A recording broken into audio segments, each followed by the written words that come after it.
के शुरुआत में हम देखते हैं एक महंगी गाड़ी आकर रुकती है। जीनी गेट खोलती है। गाड़ी में जीनी की अमीर दोस्त एनी देखते ही पहचान लेती है और जीनी की बेइज्जती करना शुरू कर देती है। एनी कहती है, तुम्हें तो इंग्लिश की स्पेलिंग भी नहीं आती, तुम्हें इस होटल में किसने काम दे दिया? फिर कहती है, मेरा हाथ पकड़कर मुझे बाहर उतारो और मेरा सम्मान करो। जीनी कहती है, यह सुविधा हमारे होटल से किसी को नहीं दी जाती। एनी कहती है, होटल बिल्कुल तुम्हारी तरह है, एकदम बकवास। फिर जैसे ही जीनी कुछ कहने के लिए अपना मुंह खोलती है, तभी एनी कहती है, तुम्हारे दांत में तो कीड़ा लगा हुआ है, मुझसे दूर हटो वरना मुझे भी रिएक्शन हो जाएगा। माँ की कसम, लाइक सब्सक्राइब कमेंट में लव यू मम्मी पापा लिखो। अगले ही पल हम देखते हैं एनी यश से बोली, मैं तुमसे मिलने के लिए बहुत दिनों से इंतजार कर रही थी। आखिरकार वह दिन आ ही गया जब हम दोनों अकेले में मिले। यश बोला, मुझे तुम में कोई इंटरेस्ट नहीं, तुम मेरा कीमती वक्त बर्बाद मत करो तो ही अच्छा है। गजब बेइज्जती है। एनी बोली, क्यों ना आज रात हम दोनों साथ रहे और थोड़ा मौज मस्ती करें। अच्छा, तुम लोगों ने दरअसल मुझे गेल चोद समझ लिया था। तुम लोगों ने ये सोच लिया था कि तुम नल्ला बेरोजगार है तो छपरी है, इसको तो जैसे घुमाएंगे वैसे घूमता चला जाएगा। तुम तभी यश अपना दिमाग लगाकर बोला, मैं तो तुम्हें बताना भूल ही गया कि मुझे लड़के भी पसंद है और मैं छक्का हूँ।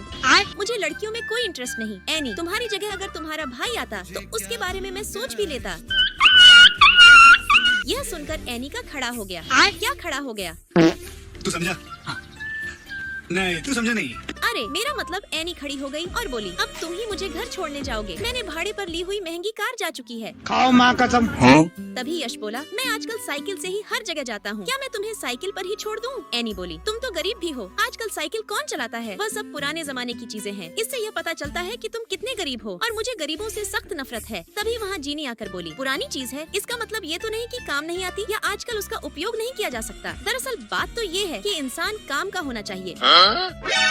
उपयोग करने के लिए महंगी गाड़ी में चलने वाले लोग, क्या जाने इसका मतलब। एनी, इस बात पर मुझे एक मुहावरा याद आ गया कि बंदर क्या जाने अदरक का स्वाद। अखंड बेइज्जती के बाद एनी अपना सड़ा हुआ मुंह लेकर भाग गई। दोस्तों, क्या जीनी ने सही किया? जरूर बताना। यश जीनी से बोला, जीनी तुमने तो उसका दूध ही निकाल दिया।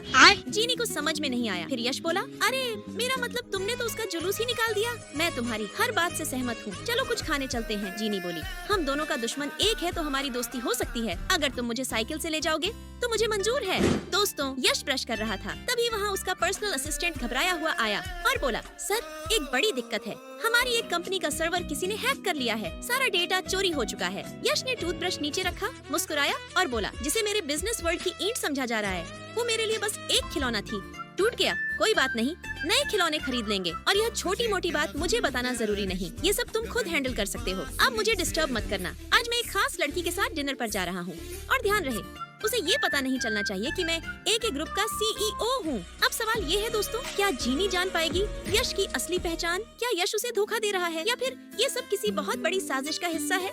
जानने के लिए कमेंट करें। पार्ट 2 चाहिए और वीडियो को दोस्तों के साथ शेयर करें। पार्ट 2 जल्दी आ रहा है, इंतजार कीजिए। लव यू दोस्तों।